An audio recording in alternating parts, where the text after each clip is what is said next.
Price lord, welcome to Shine international community. இயேசு கிறிஸ்துவின் நாமத்தில் உங்கள் எல்லாருக்கும் என்னுடைய வாழ்த்துதல்களையும் ஸ்தோத்திரங்களையும் நான் தெரிவித்துக் கொள்கிறேன். ரொம்ப ஒரு லாங் ஒரு ஒரு சீரீஸோடைய மிடில் இருக்கோம் அப்படின்னு நான் நினைக்கிறேன். மிடில் இருக்கோம், அது முடிகிற ஸ்டேஜில் நம்ம இருக்கிறோம். ஆண்டவர் ஒவ்வொரு வாரமும் ரொம்ப சீரியஸான வார்த்தைகளை சபையாருக்கு ஷேர் பண்ணிட்டு வர்றாரு. ஆன்லைனில் யூடியூப்ல கேட்குறவங்களுக்கும் இது பொருந்துது அப்படின்னு நான் நம்புகிறேன். ஏன்னா அநேக பேர் பார்க்குறீங்க, எதிர்பாராத நபர்கள் பார்க்குறீங்க. கர்த்தருக்கு ஸ்தோத்திரம். வார்த்தை இந்த மாதிரி ஷேர் ஆகப்பட்டா ரொம்ப அவங்களுக்கு நல்லது. யாருக்கு போய் எங்களுக்கு ஒரு லாபமும் கிடையாது. யூடியூப்ல மானடைசேஷன் இல்லாத சேனல் நம்மளுது. ஸோ யூடியூப்லேருந்து எந்த லாபமும் இல்லை. பட் அது வார்த்தைகள் ஷேர் பண்ணப்படும் போது எந்த ஆத்மாவுக்கு அந்த ஏற்ற நேரத்தில் போய் சேருதோ அவங்களுக்கு வந்து அது ரொம்ப நல்லது. ஸோ ஷேர் பண்ணுற யாருக்கும் நன்றி. கர்த்தர் உங்களை இன்னும் அதிகமாக ஆசீர்வதிக்கணும். ஏன்னா வார்த்தையை நான் இப்போ இங்கே ஷேர் பண்ணுறேன். இந்த வார்த்தையை நீங்க கேட்டு நீங்க அதை சோஷியல் மீடியாஸ்ல ஷேர் பண்ணும்போது அநேகருக்கு அது பிரயோஜனமா இருக்கும். கர்த்தர் ஷேர் பண்றவங்கள ஸ்பெஷலா பிளெஸ் பண்ணணும் அப்படின்னு சொல்லிட்டு ஒரு ஸ்பெஷல் பிளெஸிங்ஸ் நான் அவங்க மேல டிக்ளேர் பண்றேன், கிராண்ட் பண்ணல. God bless you. ஓகே.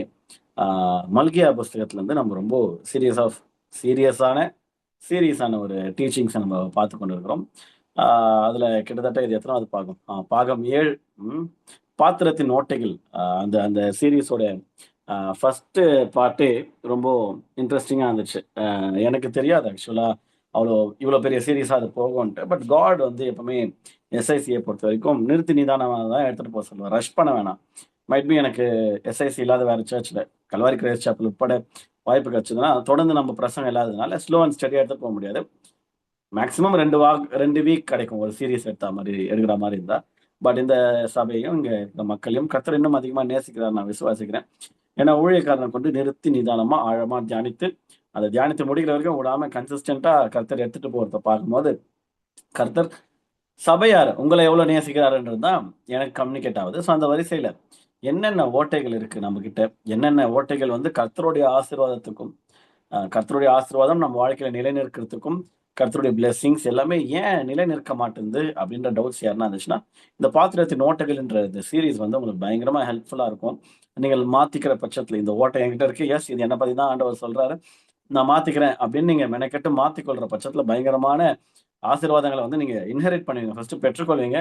பெற்றுக்கொண்டது மாத்திரம் இல்லாமல் அதை வந்து தக்க வைத்துக் கொள்வீங்க அப்படின்னு நான் விசுவாசிக்கிறேன். ஏன்னா நான் ரொம்ப பர்ஃபெக்டா இந்த சப்ஜெக்ட் நான் எடுக்கல, நான் ப்ரீச் பண்ணல. என்கிட்ட நிறைய ஓட்டைகள் இருந்திருக்குது. ஆண்டவர் ஒவ்வொரு வாரமும் சொல்லும் போது எது அது நமக்கு ஏற்புடையது என்பதை நிதானித்து அறிந்து நான் மாற்றிக்கொண்டு அதுக்கப்புறம் தான் நான் போதனைக்குள்ளேயே வரேன். ஸோ அந்த பட்சத்தில் நானும் அதுக்கேற்ற மாற்றிக்கொண்டதுக்கு அப்புறம் நிறைய மாற்றங்கள் என் லைஃப்ல ஆண்டவர் கொடுக்குறாரு. ஆசீர்வாதங்கள் வந்து நிலை நிற்கிறத பார்க்க முடியுது. ஸோ கர்த்தருடைய நாமம் மகிமைப்படுவதாக. லாஸ்ட் வீக் வந்து நம்ம வந்து 3 வசனங்கள் தியானித்தோம். மல்கியா 3 1 முதல் 3 தியானித்தோம். இன்னைக்கு அதோட கண்டினியூட்டி தான் பார்க்க போறோம். பட் 1ல இருந்து திருப்பி நம்ம ரீட் பண்ணிட்டு அப்படியே போனோம். ஏன்னா ஒரு த்ரெட் ஒரே கண்டினியூஷன், அதனால 1ல இருந்து ஆரம்பிச்சு நம்ம வந்து கண்டினியூ பண்ணிக்கலாம். இதோ நான் என் தூதனை அனுப்புகிறேன், அவன் எனக்கு முன்பாக போய் வழியை ஆயத்தம் பண்ணுவான். யோவான் ஸ்நானகனை பத்தி நம்ம தீர்க்க தரிசன வார்த்தைகள் நம்ம பார்க்கிறோம். அப்பொழுது நீங்கள் தேடுகிற ஆண்டவரும் நீங்கள் விரும்புகிற உடன்படிக்கையின் தூதனுமானவர் தம்முடைய ஆலயத்துக்கு தீவிரமாய் வருவார். இதோ வருகிறார் என்று சேனைகளின் கர்த்தர் சொல்லுகிறார். ஆனாலும் அவர் வரும் நாளை சகிப்பவன் யார்? அவர் வெளிப்படுகையில் நிலை நிற்பவன் யார்? அவர் புடமிடுகிறவனுடைய அக்கினியை போலும் வண்ணாருடைய சவுக்காரத்தை போலவும் இருப்பார். அதோட மீனிங்லாம் என்ன நம்ம லாஸ்ட் வீக் பார்த்தோம். அவர் உட்கார்ந்து வெள்ளியை புடமிட்டு சுத்திகரித்துக் கொண்டிருப்பார். அவர் லேவியின் புத்திரர், எஸ்பெஷலா லேவியின் புத்திரருக்காக அவர் ரொம்ப கிளீன் பண்ண வந்து வந்திருக்கிறாரு. சுத்திகரிக்கப்பட்ட ஒரு திருச்சபை, சுத்திகரிக்கப்பட்ட அவருடைய மனவாட்டி, அந்த ஃபோகஸ்ல அப்பவே அவர் ஸ்டார்ட் பண்ணியிருக்கிறாரு வேலைகளை. ஸோ அதான் நம்ம பார்க்கிறோம் 3ஆம் வசனம். அவர் உட்கார்ந்து வெள்ளியை புடமிட்டு சுத்திகரித்து கொண்டிருப்பார். அவர் லேவியின் புத்திரரை சுத்திகரித்து அவர்கள் கர்த்தருடையவர்களா இருக்கும்படிக்கும் நீதியாய் காணிக்கையை செலுத்தும்படிக்கும். ஸோ லாஸ்டா தான் பார்த்தோம் இல்லையா? எதுக்கு சுத்திகரிப்பு அப்படின்னா, பிசாசினுடையவர்கள், உலகத்திற்கு உரியவர்கள் சுத்திகரிக்கப்பட வேண்டிய அவசியமே இல்லை. ஏன்னா அவங்க அழுக்கானவங்க, அழுக்குதான் அவங்களோட உலகம். அப்படி இருக்கிற பட்சத்துல எந்த விதமான கிளென்சிங்கோ எந்த விதமான சுத்திகரிப்பும் அவங்களுக்கு தேவைப்படல. அதனாலதான் நீங்க கர்த்தருடையவர்களா இல்லாதவங்க கிட்ட, அதாவது நல்லா புரிஞ்சுக்கணும், கிறிஸ்தவர்களை பத்தி நான் பேசல. கிறிஸ்தவத்திலே கர்த்தர் அறியாதவங்க இருப்பாங்க, பேர் கிறிஸ்தவர்களா இருப்பாங்க, அவங்கள பத்தி இல்லை.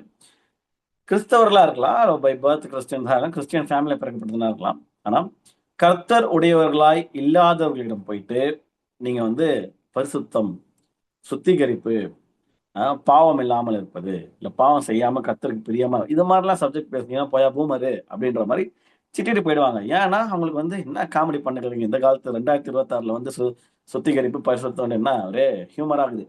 அப்படின்ற மாரி நம்மள தான் கிண்டல் பண்ணுவாங்களே தவிர, அதோடைய சீரியஸ்னஸ் அவர் பரிசுத்தம் விரும்பி, அவருக்கு வந்து அது ரொம்ப பிடிக்கும் அப்படின்ற மாரி எந்த கான்செப்ட்டும் தெரியாத இந்த பொல்லாத, கோணலும் மாறுபாடுமான சந்ததியின் நடுவில, கர்த்தர் நம்மிடம் எதிர்பார்ப்பது, நம்மளுடைய சபையின் தரிசன வாக்கியத்தின் பிரகாரம், குற்றமற்றவர்களும், கபடற்றவர்களும், தேவனுடைய மாசற்ற பிள்ளைகளா இருக்கணும்ன்றது தான் அவருடைய எதிர்பார்ப்பு. ஸோ அந்த விஷயம் அந்த ஐடியால யோசிச்சு பார்க்கும்போது, சுத்திகரிக்கிற ஆவியானவர், சுத்திகரிக்கிற இயேசு. நெறைய பேருக்கு புரியாத ஒரு விஷயம். ஈவன் எனக்குமே இந்த மல்கியா 3:3 படிக்கும்போது 2 அண்ட் 3 படிக்கும்போது, ஓ வாவ்! அப்போ வந்து சுத்திகரிப்பு கர்த்தருக்கு ரொம்ப முக்கியமான விஷயமா? சுத்திகரிப்புல ஆண்டவர் ரொம்ப பிரியப்படுவாரா? அப்படின்றதெல்லாம் நெறைய சர்ப்ரைசிங்கா இருந்துச்சு. எனக்கு நான் போன வாரம் குரூப்ல ஷேர் பண்ணியிருந்தேன். பட் ஆன்லைன்ல நான் அத போடல. இந்த பிக்சர் எனக்கு சூப்பரா யூஸ்ஃபுல்லா இருந்துச்சு. அத நான் ஸ்க்ரீன்ல ஷேர் பண்ணணும் அப்படின்னு நான் நெனைக்கிறேன். ஸோ இதுதான் பாருங்களேன், God is like a refiner's fire. ம். இந்த சுத்திகரிப்புலாம் பண்றாங்க இல்லையா? அவங்க எந்த அளவுக்கு சுத்திகரிப்பாங்கன்றது வந்து, அதுதான் இயேசு அப்படின்ற இயேசுவ குறிச்சு தானே தீர்க்கதரிசன வசனம் தான். ஓகேவா? இந்த அளவுக்கு வந்து அவர் வந்து அக்கினியா அக்கினியா அவர் இருக்கிறாரு, நம்மள சுத்திகரிப்பார். ஓகே. இந்த இந்த கோட் எனக்கு ரொம்ப பெர்சனலா யூஸ்ஃபுல்லா இருந்துச்சு. "The refiner does not seek ashes, he seeks purity." அதாவது சாம்பலுக்கு பதிலாக சிங்காரம்னு சொல்லிட்டு ஆமேன் அடிக்கிறோம். ஆனா அந்த சிங்காரமே நம்ம தான். அல்லேலூயா! ரிஃபைனருக்கு புடிச்சது என்ன அப்டின்னா, அதாவது அந்த அந்த சுத்திகரிப்பு பண்றாங்க இல்லையா?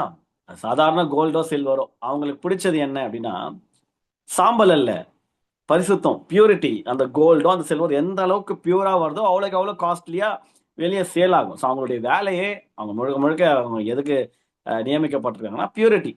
முடிஞ்ச அளவுக்கு நல்லா பியூரா எடுத்துட்டுப்பா. இருக்கிற எல்லாத்தையும் கேன்சல் அவுட் பண்ணிட்டு, நல்லா பியூர் கோல்டு எனக்கு வேணும். அப்டின்ற மாரி தான் அவங்களுடைய எதிர்பார்ப்பே. அப்டி இருக்கிற பட்சத்தில பாருங்களேன், அப்போ உலக ரீதியான ஒரு ரிஃபைனரி இந்த விதமான ஒரு பியூரிட்டி எதிர்பார்க்கும்போது, பரிசுத்தத்திற்கு பேர் போன பரிசுத்த பரம தகப்பன், பரிசுத்த வேதாகமத்தில் நமக்கு கொடுத்து நம்மிடம் எதிர்பார்ப்பது என்னன்னா, "நான் பரிசுத்தர் ஆகையால் நீங்களும் பரிசுத்தராயிருங்கள்னு வசனம் இருக்கு. காடுடைய ஸ்டாண்டர்ட் அதுதான். பிதாவாகிய தேவனுடைய ஸ்டாண்டர்டும் அதுதான். குமாரனாகிய கிறிஸ்துவின் ஸ்டாண்டர்டும் அதுதான். பரிசுத்த ஆவியானவரோட ஸ்டாண்டர்டும் அதுதான். அவர் பேரே பரிசுத்த ஆவியானவர். ஓகேவா? அவர் நமக்குள்ள வாசமா இருக்கிறாரு. பரிசுத்தமாய் நாம் வாழ இந்த காலகட்டத்தில ஆவியானவர் பெரிய ஹெல்ப் பண்ணுவாரு. ஸோ ஆவியானவர் பேர சொல்லிக்கினு, கிருபைன்ற பேர சொல்லிக்கினு, சின்லயே கன்சிஸ்டன்ட்டா பாவத்திலே நிலைநிற்கிறதுக்கு சூஸ் பண்ற இந்த பொல்லாத கிறிஸ்தவ உலகத்தின் மத்தியில, தெளிந்த புத்தியுள்ளவர்களாய், ஒரு பேரே பரிசுத்த ஆவியானவர். அப்படி அப்படி இருக்கிற பட்சத்தில, அசுத்தத்த நான் எப்படி என்கரேஜ் பண்ணலாம்? ஆர் நான் எப்படி அத வந்து ஓகே, அத நார்மலைஸ் பண்ணலான்ற ஒரு நல்ல தெளிந்த புத்தியோட, முடிஞ்ச அளவுக்கு முடிஞ்ச அளவுக்கு ரட்சிப்பு நிறைவேற பிரயாசப்படுங்கள்னு வசனம் இருக்கு. ஸோ ரட்சிப்பு நிறைவேறவும், பரிசுத்தத்திற்கு மெனக்கெடலாம் ட்ரை பண்ணலாம் கிடைக்காது. பட் ட்ரை பண்ணும்போது ஆவியானவருடைய சப்போர்ட் வந்து பரவால்ல, ஹி இஸ் ட்ரையிங். அவன் ஏதோ ஒரு முயற்சி பண்றான். அப்பா நான் பார்த்துக்கிறேன் வாடா. உன்கிட்ட இந்த இந்த தாட் இருக்கு இல்லையா? நான் பரிசுத்தமா வாழணும். ஆண்டவருக்கு பிரியமான வாழ்க்கைய வாழணும். அவருக்கு பிரியமான வார்த்தைகள பேசணும். இந்த ஒரு தாட்டே நம்மளுக்கு ஹெல்ப் பண்ணும். ஏன்னா, காட் வந்து இருதயத்தின் அந்தரங்கங்களை, இருதயத்தின் நினைவுகளை அறிந்த தேவன். நம்மளுடைய ஆழ் மனசுல இப்ப நெறைய பேர பாருங்களேன், ஒரு ஒரு ஒரு ஒரு சில பேர்லாம் நானும் பார்க்குறேன் யூத் மீட்டிங்ஸ் எடுத்ததுக்கு அப்புறம். நானும் யூத் ஏஜ் தாண்டி தான் வந்தேன்.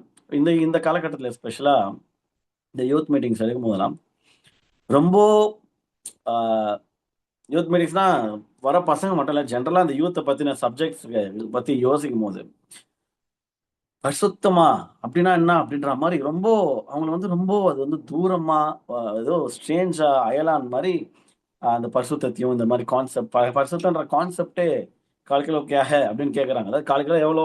அப்டின்னு கேட்கிற அளவுக்கு ரொம்ப தூரப்படுத்தப்பட்டு, பிசாசு வந்து ரொம்ப எல்லா கேவலமான காரியங்களையும், எல்லா கேடுகெட்ட காரியங்களையும், எல்லா அழுக்கையும், எல்லா அசிங்கத்தையும் அசால்ட்டா எப்படி சொல்றது? நார்மலைஸ் பண்ணிட்டு, நியாயப்படுத்திட்டு, இல்ல இது இப்படி இல்ல. ஆண்டவர் இத தானே விரும்புறாரு. இது இப்படி இல்ல. ஆண்டவர் இது வேத வசனம் இத சொல்லுது. முதல்ல உங்களுக்கு ரொம்ப ரொம்ப புதுசா இருக்குது. நம்ம என்னடா பைபிள் ஸ்டாண்டர்ட் எங்கேயோ இருக்குது. நம்ம எங்கேயோ இருக்கிறோமே! அப்படின்னு சொல்லிட்டு வாலிபர்கள் யோசிக்கிறாங்க அப்படின்னு பார்த்தா, வாலிபர்கள் மாத்திரமல்ல, பெரியவர்களும் அப்படிதான் யோசிக்கிறாங்க. அப்பன்னா என்ன இதுலருந்து தெரிய வருதுன்னா, காலகாலமாய் அநேக கிறிஸ்தவ உபதேசியார்கள், கிறிஸ்தவ போதகர்கள் என்னதான் பரிசுத்தத்தை குறித்து, நீதியை குறித்து பிரசங்கித்து வந்தாலும் மக்கள் தேர்ந்தெடுப்பது என்ன அப்படின்னா, சரி அந்த மெசேஜ்லாம் நல்லா தான் இருக்குது. அதுக்கப்புறம் வேற எதுனா சொன்னீங்கன்னா, அடுத்த வாரம் ஐயா வேற எதுனா ஒரு பிரசங்கம் அதை மட்டும் பிடிச்சிட்டு இந்த இந்த இந்த பக்கமே டிராவல் பண்ணாம முடிஞ்ச அளவுக்கு எஸ்கேப் ஆயிடலாம் அப்படின்ற மாதிரி ஒரு ரூட்டை எடுக்கிறதுனால அவர் புடமிடுவார். கர்த்தருடையவர்களா இருக்கணும். அதனால நான் புடமிடுவேன். அது என் வேலை. நீ பரிசுத்த மனவாட்டியாய் என்னுடைய வருகையில எடுத்துக்கொள்ளப்பட வேண்டும் என்றால், பரிசுத்தவானா தான் இருந்து ஆகணும். ஆப்ஷன்லாம் நமக்கு குடுக்கல. நீ எப்படி வேணா இரு ராஜா. அப்படின்னு அப்பா நான் பார்த்துக்கலாம். மெட்டாஃபரிக்கலாவே உவமைகள்ல ஆண்டவர் சொல்லும்போது, இத பாரு எண்ணெய், நெருப்பு 2மே இருக்கணும். எண்ணெய ஊத்தினே இரு. அப்புறம் மறந்துட்டேன். இதோ கடைக்கு போய் வாங்கிட்டு வந்துடுறேன். அப்படின்ற மாதிரிலாம் போற டைம்ல நான் வந்துட்டேன்னா மிஸ் அவுட் ஆயிடுவேன். அப்படின்ற அளவுக்கு சீரியஸான உவமைகள் இயேசுவோடைய வாயிலிருந்தே வந்து தெளிவான போதனைகளால் அவர் இந்த உலகத்தை நிரப்பினாலும், வேதம் ஃபுல்லா நிரப்பினாலும், அநேக கிறிஸ்தவர்களுக்கு இந்த சப்ஜெக்ட் குறிச்சு அவேர்னஸ் இல்லாததுனாலும், இந்த கான்செப்ட் பிடிக்காததுனாலும், பரிசுத்தமே பிடிக்காது நிறைய பேருக்கு. நிறைய பேர் பாருங்களேன், பொய் சொல்லாத அப்படின்னா, பொய் வந்துது ட்ரை பண்றேன் அப்படி அப்படி சொல்ல மாட்டாங்க. ஒரு பொய்ல என்ன இருக்குது அப்படிதான் இது வந்து ஒரு அந்நியன் சொன்னா அது ஏற்றுக்கொள்ற மாதிரி இருக்கலாம். ஏன்னா அவங்களுக்கு என்ன தெரியும் பாவம் வேல்யூ சிஸ்டம். கிறிஸ்தவர்கள் அவர் வந்து பொய்யை அருவருக்கிறாரு. பொய் உதடுகள் கர்த்தருக்கு அருவருப்பானது. நான் ஒரு உதாரணத்துக்கு தான் பொய்ன்னு சொல்றேன். ஏன்னா சின்ன விஷயம் மாதிரி தெரியும். ஆனா பெரிய ரிஸ்க் அது. அது போன்ற காரியங்கள் கிறிஸ்தவர்களிடம் போய் தான் பரிசுத்தம் சார்ந்த யோசனை இல்லையா. ஒரு உதாரணத்துக்கு சரி பொய் சொல்லாம தான் இறப்பா அப்படின்னா ஸ்ட்ரெயிட்டா டிஃபெண்ட் பண்றோம். பொய் சொல்லாம எப்படி பார்க்க முடியும் சும்மா அப்படின்ற மாதிரி அதை டிஃபெண்ட் பண்ண அதை வந்து நியாயப்படுத்த தான் முயற்சிப்பாங்களே தவிர, இயேசு பொய் சொல்லாம இருந்தார் இல்லையா. என் அப்பா அவர் தான், என் ரோல் மாடல் அவர் தான், என் இன்ஸ்பிரேஷன் அவர் தான்.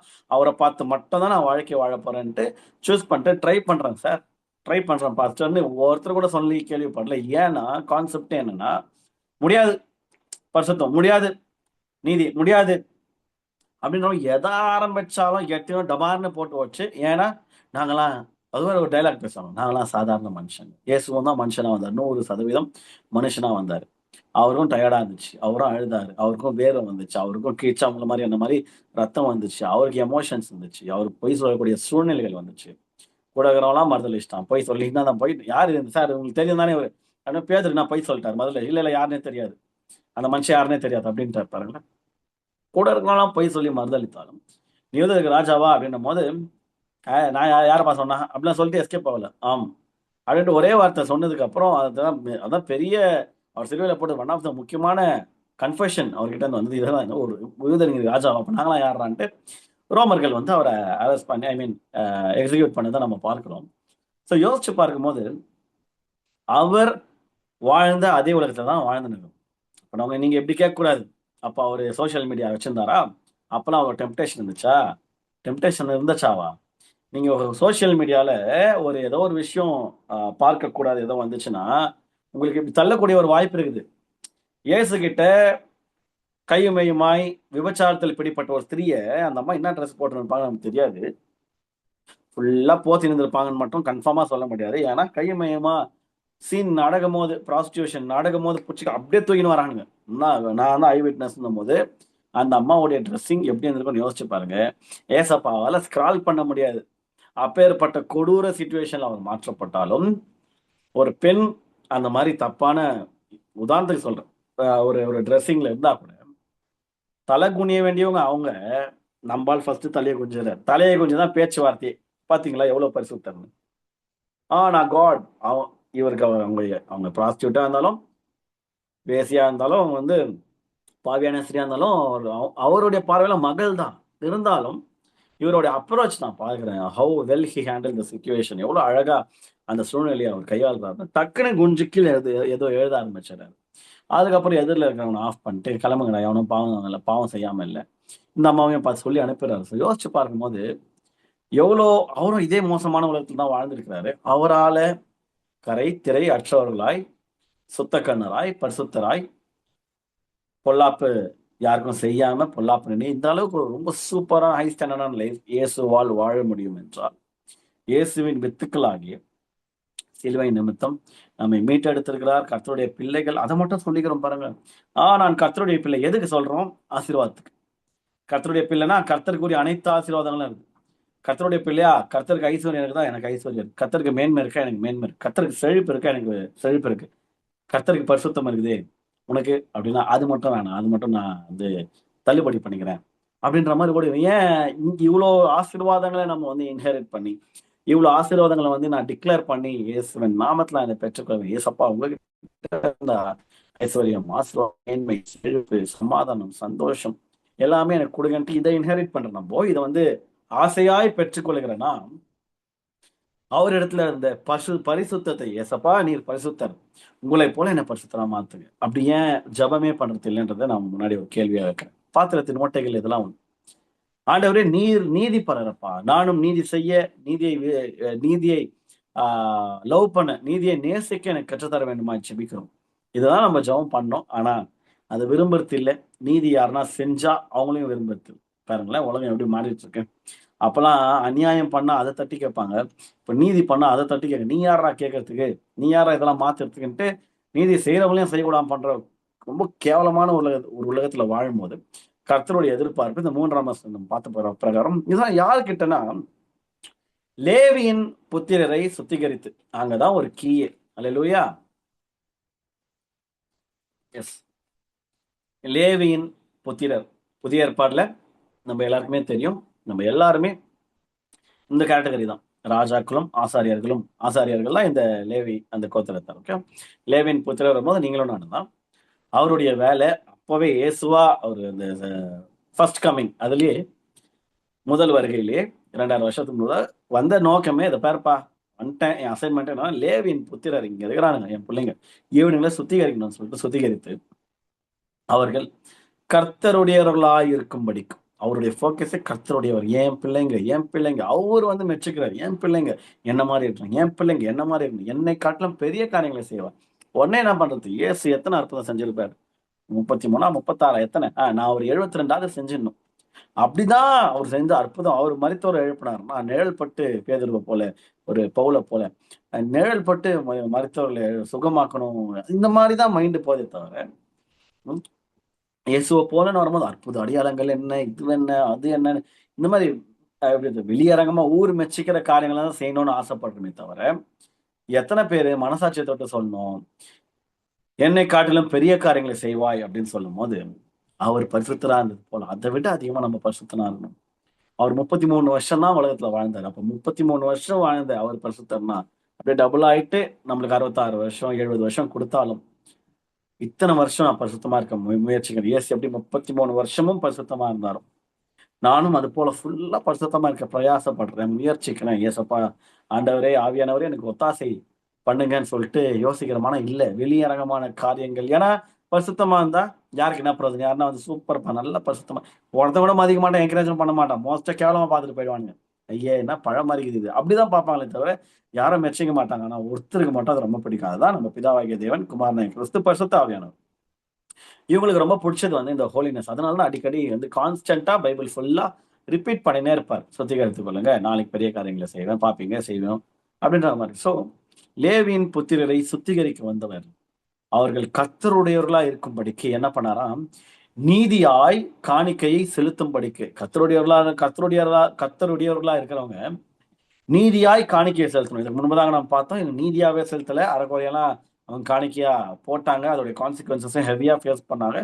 இனிமேல் நான் வந்துட்டேன், ஓகேவா, நான் முன்மாதிரியா இருக்கிறேன், நீதியா காணிக்கை செலுத்துன்னு சொல்லிட்டு எல்லா விதத்திலும் நீதியான காணிக்கை என்னன்றதை வந்து அவர்களுக்கு போதித்து, உதாரணத்துக்கு அந்த அம்மாவுடைய அந்த அந்த அந்த ஒரு ஒரு ஒரு பெண் வந்து காணிக்கைப்பட்டி பக்கத்துல இருப்பாரு. ஒரு பெண் வந்து எப்படி அவருடைய இதயத்தை கவர்ந்தாங்க, அந்த அந்த தான் கையில இருக்கிற கொஞ்சம் காசை போட்டு அந்த உதாரணங்கள்லாம் சொல்லி, பலியை காட்டிலும் கீழ்ப்படுதல் உத்தமம், காணிக்கைப்பட்டி இல்லை, நீ காணிக்கை போறதுக்கு முன்னாடி உங்க சகோதரன் கிட்ட நீ எதனா தகராறுல இருந்தனா, வாக்குவாதத்துல இருந்தனா, நீ ஏதோ ஒரு உறவு சரியில்லாம் போ, அது அங்கேயே பக்கத்துல வச்சுட்டு போயிட்டு நீதியான காணிக்கை செலுத்து போ. அங்க வந்து கிராஸ் செக் பண்ணிட்டு அவங்க கிட்ட காம்ப்ரமைஸ் ஆயிட்டு இங்க வா, சும்மா ஏதோ ஒரு காணிக்கை போட நான் ஏற்றுக்கொள்ளவே மாட்டேன், அங்கீகரிக்கவே மாட்டேன் அப்படின்ற மாதிரி அவர் ரொம்ப ஸ்ட்ராங்கா அட்ரஸ் பண்ணிட்டு போ.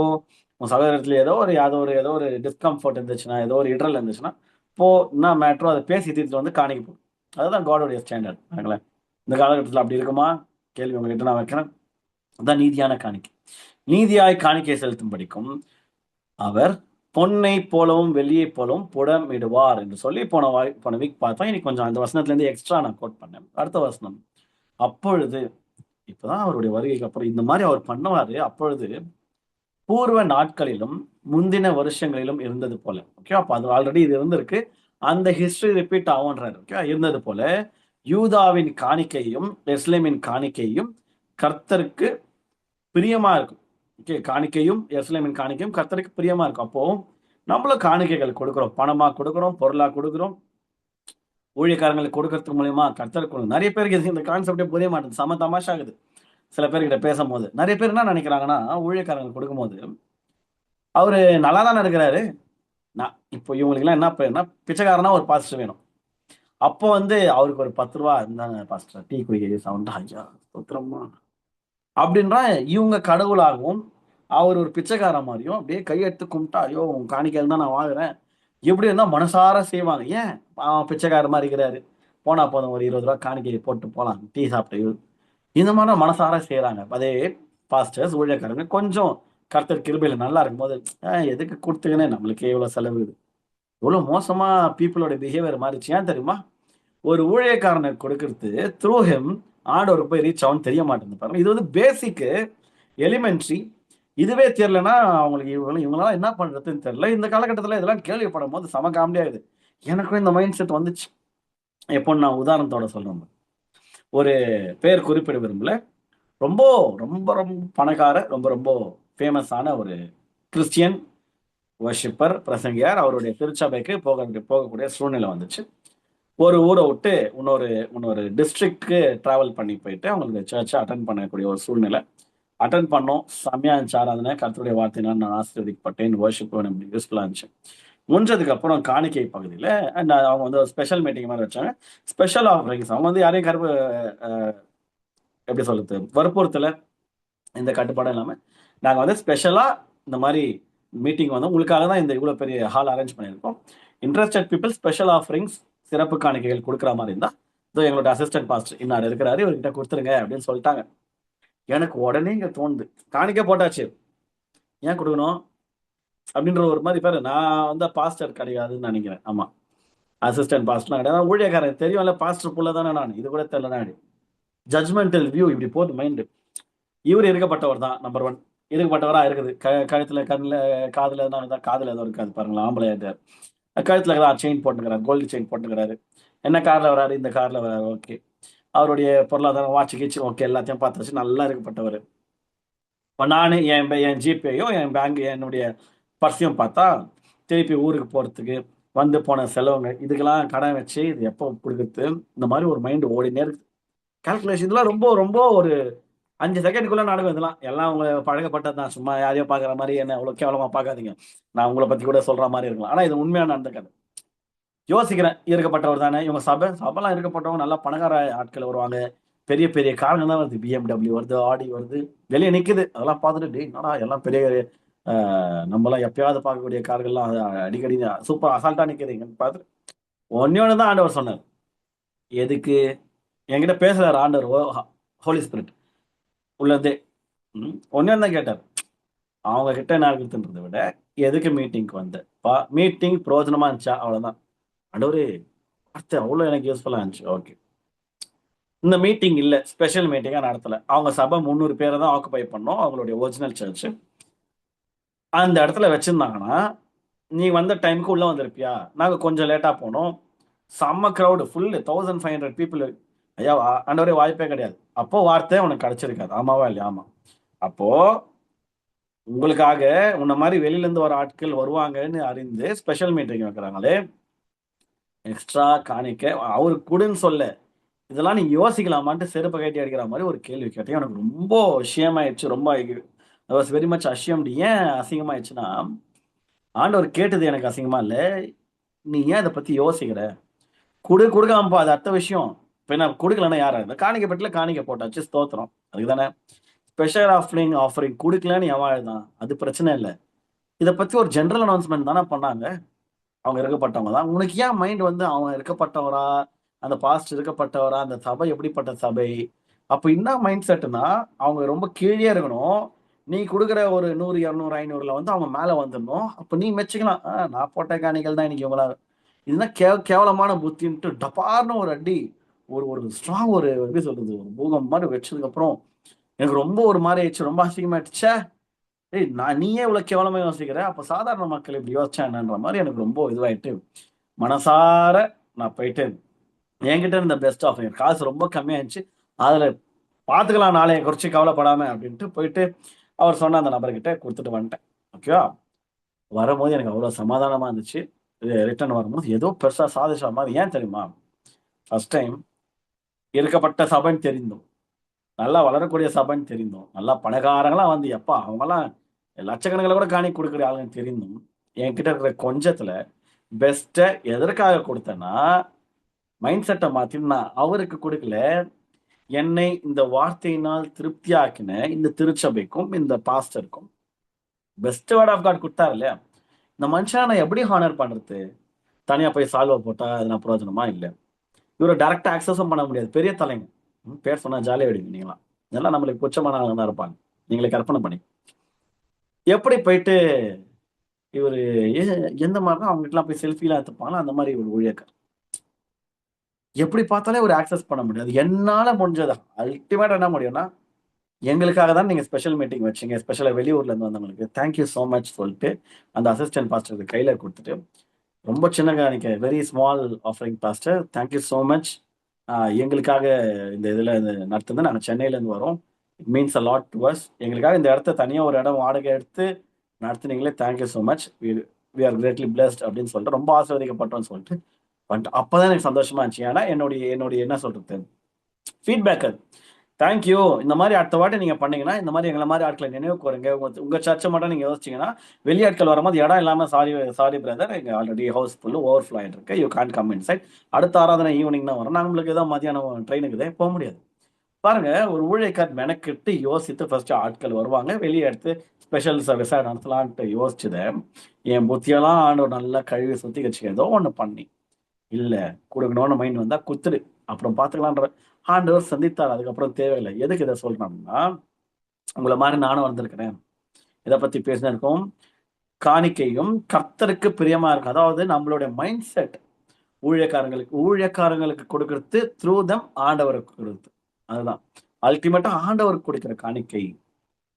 ஆண்டவருக்கு நம்ம காணிக்கை குடுத்து ஆண்டவர் வாழ்ந்துட போறாரா? அவர் காணிக்கை அவசியமா? அது மட்டும் எனக்கு பதில் சொல்லுங்க. காணிக்கை வச்சு என்ன பண்ண போறாரு? ரூ. 1000 குடுக்குறீங்க. கோடி ரூபாய் குடுக்குறீங்க. அவரு என்ன உட்காந்து கணக்கு வழக்கு பார்த்துன்னு இருப்பாரா? ஆண்டவருக்கு வந்து காசு ஒரு மேட்டரா? இல்ல அவருக்கு பிரயோஜனமா? கிடையாது. பொருளு பிரயோஜனம் கிடையாது. சரி உகந்த ஜீவ பலியா உங்கள ஒப்புக் கொடுக்கிறாரு வேதவசனம். கொடுக்குறீங்க. அவருக்கு என்ன லாபம்? எதுவுமே ஆண்டவருக்கு லாபம் கிடையாது. எல்லாமே கொடுக்கிறவர்களுக்கு தான் ஆசீர்வாதம். எங்க கான்செப்டே அதுதான். நெறைய பேருக்கு காணிக்கைய பத்தி, இந்த தசம பாகத்த பத்தி புரியாத சப்ஜெக்ட் என்னன்னா, இந்த கான்செப்ட் எல்லாமே காணிக்கைன்ற கான்செப்டே காடுக்கு என்ன லாபம்? என்னால அந்த நபருக்கு என்ன லாபம் என்பதை காட்டிலும், ஏம்பா உன் ஹார்ட் தான் இங்க வெளிப்படுது. உன் இருதயம் என்ன சொல்லுது?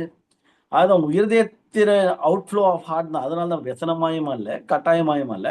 அவனவனுடைய இருதயத்தில நீ என்ன டிசைட் பண்ற, என்ன நியமிக்கிறோ, அதன்படி நீ குடு. கொடுங்கள் அப்பொழுது உங்களுக்கு கொடுக்கப்படும்ன்ற வசனம்லாம் தெரிஞ்சா இந்த தாட்குள்ளயே போமாட்டோம். ஆனா உள்ள இருந்து கரப்ஷன் பயங்கரமா நடந்துச்சு. "ஏய், நீ நாளைக்கு வாடகை கட்டணுமே, ஏய், நீ இத பண்ணுமே, அத பண்ணி, இந்த இந்த இந்த சீட்டு காசு கட்டணுமே, இந்த காசு கட்டணுமே, அந்த காசு கட்டணுமே, இங்க நீ ரூ. 100 எடுத்து குடுத்துட்டா அவங்க என்ன பண்ணுவாங்க? நாளைக்கு நீ என்ன பண்ணுவ? உனக்கு யாரு குடுக்கறதுக்கு ஆளு இருக்கிறாரா? அந்த பாஸ்டருக்கு நீ இல்லன்னா இன்னொருத்தர் குடுப்பாரு." எனக்கு இதெல்லாம் தோணுச்சு. நம்ம குடுக்கலன்னா என்ன இன்னொருத்தர் குடுக்க போறாரு. இன்னொருத்தர் வெயிட்டா கூட குடுப்பாரு. நான் குடுப்பதற்கு உண்டான ஆசீர்வாதம் எனக்கு கிடைக்காம போயிடுச்சுன்னா, இங்க ஒரு 100, 200, 500 நான் பார்த்துட்டு, நாளைக்கு அந்த நிமித்தம் வந்து ஆண்டவர் சொல்றாரு. உதாரணத்துக்கு சொல்றேன். இவன் எவ்வளவு குடுக்குறானோ இன்டூ 10 டைம்ஸ் இந்த நாள்லயே உனக்கு ரிட்டர்ன் பண்றேன் அப்படின்னு ஒரு ஸ்பெஷல் பிளெஸிங்ஸ் ஒரு ஃபேவர் அன்னைக்கு கிராண்ட் பண்ணிருந்து அன்னைக்கு எதுக்கு வேணாம் விடு நம்மளுக்கு செலவுக்கு வச்சுக்கலாம் அப்படின்னு அப்படியே பாக்கெட்ல வச்சுட்டு இருந்தோம்னா யார் கிளாஸ் அந்த ஊழியர்கள் கிளாஸா நோ எந்த கிளாஸும் கிடையாது ஆண்டவர் கிளாஸா நோ யார் கிளாஸ் காணிக்கையில் நான் ஹெசிடேட் பண்றலாம் தயங்குறேன் எனக்கு மட்டும்தான் லாஸ் அப்போ பாருங்களேன் ஏன்னா இந்த மாதிரிலாம் மைண்ட் செட் இருக்கிறதுனால தான் அவர் வந்து பிரியமில்லாத காணிக்கை கொடுக்கணும்னு சொல்லிட்டு இந்த 9 வசனங்களே சொல்லியிருக்கிறார் நான் காணிக்கைகள்ல நான் விருப்பப்படத்துல பிரியவே படத்துல ஏன்னா இன்டென்ஷன் ஆஃப் ஹார்ட்டே சரியில்லை மனசு அவ்வளோ மோசமான ஒரு மைண்ட் செட்டை வச்சுன்னு ஒரு மனசை வச்சுன்னு ஒரு இருதயத்துல அவ்வளோ கெட்ட புத்தி கெட்ட சிந்தனைகளை வச்சுன்னு இவருக்கு சர்ச்சுக்கு வேற காணிக்கைக்கு போகணும் நிறைய பேர் எஸ்ஐசிக்கே வருது இருக்கலாம் காரணம் யூடியூப்லயே கேட்டுக்கலாம் எதுக்கு இங்க வேற வந்து காணிக்க நான் ஸ்டார்டிங்லேயே சொல்லிட்டேன் ஸ்டார்டிங்லேயே சொல்லிட்டேன், காணிக்கை இது வந்து கட்டாயம் அல்ல. ஏன்னா நிறைய பேருக்கு வந்து செகண்ட் சர்வீஸ், தேர்ட் சர்வீஸா வரீங்க. நீங்களாம் வந்து வார்த்தையை கேட்டு போங்க. இது வந்து காணிக்கைக்காக உருவாக்கப்பட்ட திருச்சபை அல்ல. எந்த சர்ச்சுமே அப்படி கிரியேட் பண்ணல. அண்ட் ஆன்லைன் சர்வீஸ்ன்ற பட்சத்துல விருப்பம் தான் கொடுங்க, கொடுக்கலனாலும் பரவாயில்ல, இங்க வண்டி ஓடும் அப்படின்ற மாதிரி ஒரு ஒரு அனௌன்ஸ்மெண்ட் பண்ணி நம்ம கொடுப்போம். நிறைய பேர் அது வேற ஒரு ப்ரெஷரைஸ்டா எடுத்துக்கலாம். ஹூனோஸ்ல நமக்கு தெரியாது, மக்களுடைய சூழ்நிலை நமக்கு தெரியாது. அப்ப யூடியூப்லயே கேட்டுக்கலாம் அப்படின்ற மாதிரி பாருங்க. நிறைய பேருக்கு வந்து அந்த word of live, word of நிறைய பேர் நிஜமாவே நடக்குதுங்க. ஒரு சர்ச்ல ஆன்லைன் ஸ்ட்ரீமிங் இருந்துச்சுன்னா, சர்ச்சுக்கு போனா ஆட்டோ செலவு, இந்த செலவு, அந்த செலவு, அந்த செலவு, எதுக்கு வீட்டுல இருந்தே அதே வார்த்தை தானே, அதே வருஷம் தானே, வீட்டுல கேட்டுக்கலாம் அப்படின்னு நிறைய பேர் வந்து இந்த டிவில, இந்த இந்த இந்த யூடியூப்ல பார்த்துட்டு இங்கே சூஸ் பண்ணிக்கலாம். போனா போதும், அந்த ஆட்டோ செலவை போட்டா ஒரு 100 ரூபாய் அமுச்சு விடலாம் அப்படின்ற மாதிரி. நான் சொல்றது மெயின் சர்வீஸ், சண்டே சர்வீஸே நிறைய பேர் சோம்பேறிகள் ஆயிட்டு, இல்ல கைகள் கொடுக்குற கைகள் அப்படியே குறுக வச்சுட்டு இந்த அளவுக்கு மோசமா மைண்ட் செட் மாத்தி இந்த மாதிரி பண்றவங்கலாம் எனக்கு தெரிஞ்ச ஒரு 4 பங்களா கட்டிட்டு இருக்கணும். கட்டியிருக்கிறாங்கன்னா கிடையாது. 4 கடன் எக்ஸ்ட்ரா தான் இருக்கே தவிர இது நடக்க மாட்டேங்குது. காரணம் மைண்ட் செட் ப்ராப்ளம். கர்த்தர் இயேசு வந்த நோக்கம் லேவியர்களை மாத்தி சுத்திகரித்து, அப்பொழுது பூர்வ நாட்களிலும் முந்தின வருஷங்களிலும் இதை நம்ம தியானிக்கணும். பூர்வ நாட்கள்ல, முந்தின வருஷங்கள்ல ஆபிரகாமுடைய காணிக்கைகள் எந்த மாதிரி இருந்தது? சாலமோனெல்லாம் யோசிச்சு பாருங்க, சும்மா சரமாரியா பலியிடுறாரு. தாவீது சும்மா ஆடிக்கினே இருப்பேன்ற மாதிரி ஆடிக்கினே வந்து வெட்டு. சாலமோனும் தாவீதையும் அந்த காணிக்கைகளுடைய அந்த ஆட்டிடியூட பார்க்கும்போது, 1000 மாடுன்ற மாதிரி நான் யோசிச்சப்ப படி, வெட்டுறவன் எவ்வளவு பாவம். மாடை வெட்டுறது சும்மாவா? வெட்டினே வராங்க. போற வழியில ஃபுல்லா பலியிட்டுனே அந்த அளவுக்கு ஆண்டவர் அவர் ஆசீர்வச்சிருக்கிறாரு. அது வேற விஷயம். அதுக்கப்புறமா ஆசீர்வச்சிருக்கிறாரு. சரி, ஆசீர்வச்சிருக்கிறாரு. ஆண்டவர் என்ன எதிர்பார்க்கிறாரு? பலினா ஒரு பலி. இவர் ஒன்னு எதிர்பார்த்தா நான் 1000 கொடுக்குறேன் தலைவரே. சாலமோனுக்கு 1000 மேல ஏதோ ஒரு ஒரு ஈர்ப்பு இருக்குது. அது வேற டிபார்ட்மெண்ட், அதை விட்டுறலாம். எத்தாலே 1000 பல்லி, 1000 மாடு, எல்லாத்தையும் அந்த மாதிரி தௌசண்ட்ஸ்லயே ஒரு டீல் பண்ணி அந்த அளவுக்கு பாருங்க. தாவீது, ஆபிரகாம், ஈசாக்கு, ஈவன் ஒரு பலியிடுறதை குறிச்சு ஒரு மேண்டேட்டா இப்படிதான் பலியிடணும்ன்ற ஒரு ஒரு ஃபார்மேட் வரதுக்கு முன்பதாகவே ஐ திங்க் மோசையோடைய காலகட்டங்கள்ல தான் அந்த பிரமாணங்களை தெளிவா வருது, இப்படிதான்பா பண்ணணும் அப்படின்ற மாதிரி. பட் அந்த ஃபார்மேட் ஒழுங்கமா கொடுக்கப்படுறதுக்கு முன்பதாகவே நோவா பலியிட்டார். ஓகேவா? அது போன்ற எல்லா நம்மளுடைய முற்பிதாக்களும் சிறப்பான காணிக்கைகளை கொடுத்து, கர்த்தருக்கு பிரியமான காணிக்கைகளை கொடுத்து கர்த்தருடைய இருதயத்தை குளிர வைக்கிறார்கள். அந்த காணிக்கையெல்லாம் அவருக்கு வந்து பிளீசிங் அரோமாவா இருக்கு. நல்ல ஓ வாவ் அப்படின்ற மாதிரி அவருக்கு இனிமையா இருந்திருக்குது. மனசார காணிக்கைகள், அந்த அந்த அந்த உகந்த வாசனை அப்படியே காட் ஸ்மெல் பண்ணிட்டு அப்படியே போடுறாரு பாருங்க வீட்டு ஆசீர்வாதங்கள். இதெல்லாம் பழைய ஏற்பாடு தெரிஞ்சவங்களுக்கு தெரியும். இந்த வசனம் அந்த மாதிரி ஆட்களை தான் கோட் பண்ணுது. அப்பொழுது நான் இவங்களை சுத்திகரிப்பேன், இவங்களை மாத்துவேன், புடமிடுவேன்னு சொல்லிட்டு அப்பொழுது அவங்க ஹார்ட் மாறும். புடமிடப்பட்ட இருதயங்கள் எந்த அளவுக்கு மாற்றப்பட்டிருக்கும், அவங்க இதயம் மாற்றப்படும். அப்பொழுது பூர்வ நாட்களிலும் முந்தின வருஷங்கள்ல இருந்தது போல அப்ப நான் ஆசீர்வச்சேன்ல, அப்போ உங்க காணிக்கைகள் நான் எவ்வளவு பிரியமா இருந்தேன். அதுக்கப்புறம் நிறைய பேர் வந்து கெடுத்து விட்டானுங்க. போடா, பலிகள் நான் பிரியப்படுறது இல்லை, பலியை காட்டிலும் கீழ்ப்படுதல் உத்தமன்ட்டு மாத்திட்டாரு அப்ரோச். ஆனா இயேசு வந்ததுக்கு அப்புறம் இவங்க புடமிடுவாரு. அதுக்கப்புறம் என் மக்கள் திரும்பி என்கிட்ட வருவாங்கன்னு சொல்லிட்டு எஸ்பெஷல் ஆசாரியர்கள் நம்மள மாதிரி முந்தின வருஷங்களும் பூர்வ நாட்டில் இருந்தது போல யூதாவின் காணிக்கையையும் எருசலேமின் காணிக்கையையும் யூதாவின் காணிக்கையும் எருசலேமின் காணிக்கையும் கர்த்தருக்கு பிரியமா இருக்கும். இன்றைக்கு உங்களை குறிச்சு நீங்களே யோசிச்சு பாருங்க. உங்களுடைய காணிக்கைகள் எதுவா இருந்தாலும், எந்த விதமான காணிக்கை, பினான்சியலா கொடுக்குற மாதிரி, மீன் காசா கொடுக்குற காணிக்கை, பொருளா நிறைய பேர் கொடுக்குறீங்க. யாருக்கு வேணா கொடுக்குறீங்க, உங்க பாஸ்டர்ஸ்க்கு, அது போல ஆன்லைன் சர்வீஸ்க்கு, இல்லை யாரோ ஒருத்தருக்கு ஏதோ ஒரு இடத்துல காணிக்க கர்த்தருக்கு கொடுக்கறத நான் இன்னாருக்கு கொடுக்குறேன் அப்படின்ற அப்ரோச்ல செய்யற எந்த காரியமா இருந்தாலும், எந்த ஆட்டிடியூட்ல செய்றீங்க, என்ன மனப்பான்மை, எந்த எண்ணம் உங்களுக்குள்ள இருக்கிறது, உங்களோட இதயத்தை ஆண்டவர் பரிசோதித்து பார்க்கிறாரு. எச்சரிக்கையா இருங்க. நல்லா கொடுத்துருங்க, சூப்பர், கர்த்தர் இன்னும் உங்களை ஆசீர்வதிக்கட்டும். இல்லைன்னா மாற்றிக்கொள்ள பெரிய ஓட்டை.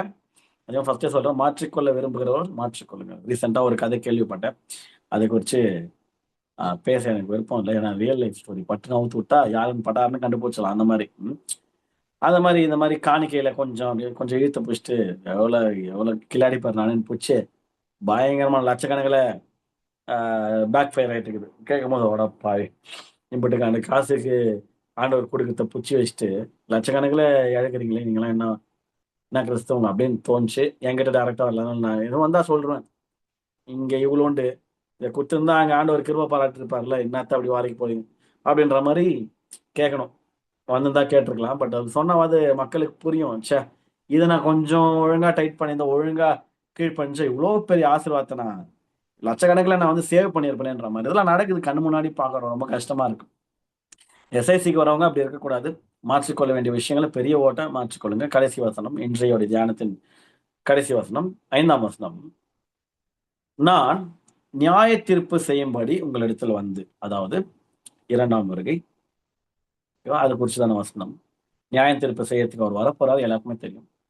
உங்களிடத்தில் வந்து சூனியக்காரரும் சூனியக்காரருக்கும் விபச்சாரருக்கும் பொய் ஆணையிடுகிறவர்களுக்கும், வேற 3 கேட்டகரி ஃபர்ஸ்ட் சொல்றாரு. சூனியக்காரர்கள், விபச்சாரர்கள், பொய் சத்தியம் போடுறவங்க, பொய் ஆணையிடுகிறவர்களுக்கும், எனக்கு பயப்படாமல், அத்தனை 4வது கேட்டகரி, எனக்கு பயப்படாமல் விதைவைகளும் திக்கற்ற பிள்ளைகளுமாகிய கூலிக்காரரின் கூலியை அபகரித்துக் கொள்கிறவர்களுக்கும். இது வந்து இது புது கோஷ்டியாக இது பாருங்களேன். சூனியக்காரங்க நமக்கு தெரியும், விபச்சாரம் நமக்கு தெரியும். ஓகே, இவங்கெல்லாம் விபச்சாரம், இவங்க சூனியக்காரங்கன்னு. பொய் ஆணையிடுகிறவர்களுக்கும் நியாயம் தீர்ப்பு வரப்போறேன். மெயினா ஒரு சில பேரை நான் சொல்றேன், சூனியக்காரர், விபச்சாரர், பொய் சொல்லி பொய் சத்தியம் போடுறவங்க, பொய் சொல்றவங்க எல்லாம். 4வது கோஷ்டி பாருங்க. எனக்கு பயப்படாமல், கர்த்தருடைய பயம் இல்லாம என்ன பண்ணுவாங்கன்னா, விதைவைகளும் திக்கற்ற பிள்ளைகளும் ஆகிய கூலிக்காரரின் கூலியை அபகரித்துக் கொள்ளுகிறவர்கள். அதாவது அவங்க விதவைகள், திக்கற்ற பிள்ளைகள், அவங்களுக்கு நியாயமாய் அவங்களை உழைத்து அவங்களுக்கு கொடுக்க வேண்டிய கூலியை கூட ஒரு சில பேர் எடுத்துப்பாங்க. எவ்வளவு கேவலமானு பாருங்க இவங்களாம். ஒரு சாதாரண நபர் இப்படி பண்ணாலே தப்பு. ஆனா கூலிக்காரருடைய கூலியை கொடுக்கலனாலே தப்பு. அதாவது சாதாரண எல்லாம் இருக்கப்பட்ட ஒரு ஆளு அவங்க வேலை செஞ்சாலும் கூலி கொடுக்கலனாலே தப்பு. இவங்க எந்த மாதிரி நபர்களுடைய கூலியில கை வைப்பாங்களா? இவங்க பேரு நியாய தீர்ப்புல இவங்கெல்லாம் பயங்கரமா பெரிய கேஸ்ல இவங்க நிக்க போறாங்க. எந்த லிஸ்ட் கூட கம்பேர் பண்றாரு? மேல இருக்கிற லிஸ்ட் விபச்சாரர்களுக்கு சமானம், சூனியக்காரர்களுக்கு சமானம், பொய் ஆணையிடுகிறவர்களுக்கு சமானம். என்ன பண்றாங்களா? கர்த்தருடைய பயம் துளியும் இல்லாமல் விதவைகளுக்கும் திக்கற்ற பிள்ளைகளுக்கும் நியாயமாய் கிடைக்க வேண்டிய கூலியை அவங்களுக்கு கொடுக்க அபகரித்துக் கொள்கிறாரலாம். அப்படின்னு அர்த்தம். கூலி உனக்கு வர வேண்டியது. உனக்கு நீ யாரு? நான் உன்னை யாரு கேட்பான்? உனக்காக யாரு வந்து என்கிட்ட கேட்பான்? புருஷன் தான் புருஷன் வந்து கேட்பான். புருஷன் இருக்கிறவங்களெல்லாம் எல்லாம் கரெக்டா செட்டில் பண்ணுவாங்க. நீ யாரு? கிட்டத்தட்ட அவங்களெல்லாம் ஒரு நாய் மாதிரி ட்ரீட் பண்றது. இன்னும் யார் வந்து உனக்காக யார் கேட்பா, வழக்காடுவான்னு கர்த்தர்னு ஒருத்தர் இருக்கிறாரு. விதவைகளுக்கும் திக்கற்ற பிள்ளைகளுக்கும் தகப்பன் அவர். அவங்களுக்காக பயங்கரமா வந்து இறங்குவான். ஒரு துளி வேத நாலேஜ் இல்லாதவர்கள் இது போன்ற கொடூர சம்பவத்தில், கொடூர நிகழ்வுகளில் ஈடுபடுவார்களாம். பாருங்களேன், படிக்கும் போதே ரொம்ப கஷ்டமா இருக்கு. படிக்கிறவங்களே கஷ்டமா இருக்கு. அதை கோத்ரூ பண்றவங்களாம் பாவம். அவங்களுடைய கண்ணீர்லாம் பரலோகத்துக்கு எட்டுச்சுன்னா ஐயோ என்ன அடி வாங்குவாங்கன்னு தெரியல. யாரு அது பண்றவங்க? அபகரித்துக் கொள்றாங்க. பாருங்களேன், ஒரு விதவன் பார்க்காம, திக்கற்ற பிள்ளைகள்னு பார்க்காம அவங்களோட கூலி எடுத்து இவங்க பாக்கெட்ல போட்டுருக்கு. கூலிக்காரன் கூலியை அபகரித்துக் கொள்கிறவர்களுக்கும், பரதேசிக்கு அநியாயம் செய்கிறவர்களுக்கும் விரோதமாய் தீவிரமான சாட்சியா இருப்பேன். யார் சாட்சி? Jesus is the testimony. இவங்களுக்கெல்லாம் இயேசு சாட்சியா இருப்பாராம். நல்லா மேல வசனம் வந்து 4ஆம் வசனம் ஸ்டார்டிங் புரிஞ்சுக்கணும். நான் நியாயம் தீர்ப்பு செய்யும்படி உங்களிடத்தில் வந்து, நான் வருவேன் இல்லையா நியாயம் தீர்ப்பு செய்ய. வெளியில இருந்து விட்னஸ் எடுக்க மாட்டேன், நான் தான் சாட்சின்றாரு. யாருக்கு? சூனியக்காரருக்கு நானே எதிர் சாட்சியா வந்து நிற்பேன். விபச்சாரருக்கு நான் தான் எதிர் சாட்சியா வந்து நிற்பேன். சார் நான் அப்படி பண்ணல, டேய் நான் தான் ஐ விட்னஸ், நான் பார்த்தனால இயேசு வந்து நிப்பாராம். பொய் ஆணையிடுகிறவர்கள், கர்த்தருடைய பயம், விதவைங்களுடைய கூலியை அபகரித்துக் கொள்றவங்க, திக்கற்ற பிள்ளைகளுடைய கூலியை அபகரித்துக் கொள்கிறவங்க. இவங்க மட்டும் இல்ல, பரதேசிக்கு அநியாயம் செய்கிற, சொந்த ஊர் இல்லை உங்களுக்குன்னு சொல்லிட்டு, சொந்த ஊர்னா 4 மாமா மச்சான் இருப்பான், ஒரு விஷயம்னா கேட்க ஆள் இருப்பாங்க. இது என்ன சொந்த ஊரா வந்து அப்படின்னு சொல்லிட்டு அவங்களுக்கு அநியாயம் நடக்குது இல்லையா? அயலார்களுக்கு, பரதேசிகளுக்கு. சொந்த ஊர் எல்லாம் இன்னொரு ஊருக்கு போனா அவன் பரதேசிங்க இல்லையா? பரதேசிக்கு அநியாயம் செய்கிறவர்களுக்கு இந்த 5 பேர், 5 லிஸ்ட், 5 கேட்டகரி. இவங்களாம் பரதேசிக்கு அநியாயம் செய்கிறவர்களுக்கும் விரோதமாய் தீவிரமான சாட்சியே டேஞ்சர். கோர்ட் பிரகாரம் நியாயமா நம்ம இந்திய சட்ட பிரகாரம் ஒரு சாட்சி, ஐ விட்னஸ், ஏதோ ஒரு விட்னஸ், ஸ்ட்ராங் டெஸ்டிமனி, ஒரு ஸ்ட்ராங் விட்னஸ் இருந்தாலே காலி. கடவுள் இயேசுவே பேர் திருப்பி நான் வரப்போறேன், இந்த மாதிரி ஆட்களுக்கு யாரெல்லாம் கேடு செஞ்சீங்களோ நான் தானே சாட்சி, தீவிரமான சாட்சியா நான் உங்களை எதிராக வழக்காடுவேன்ற மாதிரி சொல்றேன். தீவிரமான சாட்சியா இருப்பேன் என்று சேனைகளின் கர்த்தர் சொல்லுகிறார். இது நிறைய பேருக்கு பெரிய ஓட்டம். மேல காணிக்கையோடைய இம்பார்ட்டன்ஸ் பார்த்தோம். 5ஆம் வசனம் நிறைய பேர் யோசிக்க வைக்கும். உங்களுக்கு தெரிஞ்சவங்க அந்த மாதிரி யாருன்னா இருந்தாங்கன்னா, இயேசு உங்களுக்கு விரோதமாக சாட்சியை சொன்னாருன்னா பாடி தாங்குமா, நியாயம் திருப்பலன்னு கொஞ்சம் யோசிச்சு பார்த்துட்டு நடந்து கொள்ளுமாறு கேட்டுக்கொள்கிறேன். எந்த விதத்திலையும் சூனியக்காரங்க யாரும் இல்லைன்னு நினைக்கிறேன். விபச்சாராவி நிறைய இருக்குது, மாத்திக்கினே ஆகணும். ஜென்ரலாவே நான் சொல்றேன், கிறிஸ்தவர்களுக்குள்ளேயும் நிறைய இருக்கு. பொய்யானைலாம் சர மாதிரி அடிக்கிறாங்க, அசால்ட்டா. யாரும் பார்க்கல பாருங்களேன், கேனையனுங்க கேட்கறவங்க அந்த மாதிரி பொய் ஆணையிறது, பொய் சொல்றது. ஏசு உங்களுக்கு விரோதமா சாட்சியா நிற்பாரு, எச்சரிக்கையா. கர்த்தருடைய பயம் இல்லாம விதவைகளுக்கும் திக்கற்ற பிள்ளைகளுக்கும் நியாயமா கிடைக்கப்பட வேண்டிய கூலியை கொடுக்காத, அதை ரீடைரக்ட் பண்றதுக்கும் வழி திருப்பி விட்டவங்களுக்கும் அவங்களை ஏமாத்துறதுக்கும் அபகரிக்கிறதுக்கும் இதுக்கு உங்களுடைய பங்கு துளி அளவு இருந்தாலும் உங்களுக்கு விரோதமாக இயேசு வழக்காடுவார். இயேசு தான் அவங்களுக்காக வந்து உங்களுக்கு விரோதமா வந்து உங்களுக்கான தண்டனைகளை வாங்கி கொடுக்க போறாரு. எச்சரிக்கையா இருங்க, இப்பவே மாறிடணும். பயங்கரமான ஓட்டை, பெரிய பெரிய அடி விழும். ஏன்னா வேதத்துல அந்த அளவுக்கு ஹிஸ்டரி இருக்கு, அது தெரிஞ்சுக்கன்னு நான் சொல்றேன். கடைசியா பரதேசிக்கு, கேட்பார் மேட்பார் இல்லாத பரதேசிகளுக்கு, கேட்பார் மேட்பார் இல்லாத கர்த்தருடைய பிள்ளைகளுக்கு, கர்த்தருடைய பிள்ளைகள் அல்லாத வரைக்கும் ஒன்றும் கிறிஸ்டியன்ஸை பத்தி இல்லையே, யாரோ பரதேசிகளுக்கு நீ ஏன் அநியாயம் செய்யற? யாரா இருந்தாலும் ஒரே மாதிரி நியாயம் செஞ்சுட்டு போக வேண்டியதான். அது போன்ற அநியாயம் செய்கிறவர்களுக்கு விரோதமாய் தீவிரமான சாட்சியா இருப்பேன் என்று யார் சொல்றாங்களா? சேனைகளின் கர்த்தர் சொல்லுகிறார். அவருடைய வருகை வரும். எல்லாருக்கும் இயேசுன்னு சொல்லிட்டேன் இல்லையா, கர்த்தரே சாட்சி. இந்த மாதிரி ஆட்களுக்கு விரோதமா சாட்சி யார் சொல்ல போறான்? சேனைகளின் கர்த்தர். எந்த நாமம் வேணா சொல்லிடலாம், அவருடைய இது கர்த்தர் சொல்லுகிறான்னு முடிச்சிடலாம். சேனைகளின் கர்த்தர் சொல்லுகிறான்ட்டு ஃபுல் ஸ்டாப் வச்சு ஸ்ட்ராங் டிக்ளேர் பண்றாருன்னா, இது பெரிய ஒரு ஒரு இந்த பாத்திரத்துல பெரிய ஓட்டைகள் இருக்குது. தயவு செஞ்சு ஒரு பாஸ்டரா ஒரு ஆலோசனையா ஸ்ட்ராங்கா சொல்றேன், கடைசி காலகட்டத்துல இருக்கும். எழுந்துராதீங்க ஆசீர்வாதங்களை. வந்த நிறைய பேருக்கு என்ன தெரியுமா நிர்விசாரம், என்ன தெரியுமா ஒரு திமிரு அகம்பாவம். எனக்கு கிடைக்க வேண்டியதுதான், கட்சிச்சா நிலை நிற்குமா? ஆசீர்வாதம் எதை குறிச்சு பார்த்துனுக்குறோம்ப்பா? வந்துச்சு சார், அக்கௌண்ட்ல கிரெடிட்டட் வந்துச்சு சார், டக்குன்னு காணும் சார், பாத்திரத்துல ஓட்ட சார். உதாரணத்துக்கு சொல்றேன், நல்லா ஊத்துனார் சார், நான் தான் அப்படியே அழகா லட்டா அப்படியே வாங்கிக்கணும், நான் தான் இவ்வளவு பெரிய கூடையில வாங்கிக்கினேன். எங்கடா கொண்டால் பார்த்தா பாத்திரத்துல ஓட்ட எல்லாம் லீக் ஆகிட்டு போயிடுச்சு சார். எவ்வளோ எவ்வளோ எவ்வளோ லேசான காரியம் அவருக்கு. கொடுத்தவருக்கு பிடுங்க தெரியாதா? ஒரு ஆசீர்வாதத்தை சப்ளை பண்ணவருக்கு ஆசீர்வாதம் கிடைச்சதுக்கு அப்புறம் நம்மளோட ஆட்டிடியூட் மாட்டா தூக்குடா, எவ்வளவு நேரம் ஆகும்? நம்மளோட உயிர் உட்பட அவ்வளவு திமிரை, உயிரை ஒரு செகண்ட்ல தூக்குறதுக்கு அவர் கண்ட்ரோல்ல தானே இருக்குது. உயிரெல்லாம் ஏமாத்திரம், சுகத்தை அவர் தூக்குறதுக்கு ஏமாத்திரம் எல்லாம் அவர் பண்ணுவாருன்னு சொல்ல வரல, அவர் ஏமாத்திரம் யோசிக்க வைக்கணும். உங்களை புரிஞ்சுக்கணும். தேவனுக்கு பயப்படும் பயம் இல்லாம தானே இந்த மாதிரியான சம்பவங்கள் ஈடுபடுறாங்க. ஈடுபடுறோம். இதுல கூட மாற்றங்கள் இல்லைன்னா அப்புறம் என்ன விதமான ஒரு கிறிஸ்தவ ஜீவியம்? இதெல்லாம் கொஞ்சம் நிதானித்தறிந்து சரியான முடிவுகள் எடுத்து வார்த்தையை தீவிரமாய் கேட்கிறவர்களாய் மாத்திரம் இல்லாமல் தீவிரமாய் கீழ்ப்படிந்து செயல்படுத்துகிறவர்களாக இருக்கிற பட்சத்துல நிச்சயமாக பாத்திரத்தின் ஓட்டைகள் அடைக்கப்பட்ட abundant ஆஃப் பிளெஸிங்ஸ்னால கர்த்தர் உங்களை நிரப்புவாராக. இந்த வார்த்தையை சொல்லி நான் உங்களை ஆசீர்வதிக்கிற மாற்றிக்கொள்ள வேண்டியவர்கள் நிச்சயமாய் உங்களை மாற்றிக்கொள்ளுமாறு தயவாய் கேட்டுக்கொள்கிறேன். Thank you so much. God bless you all.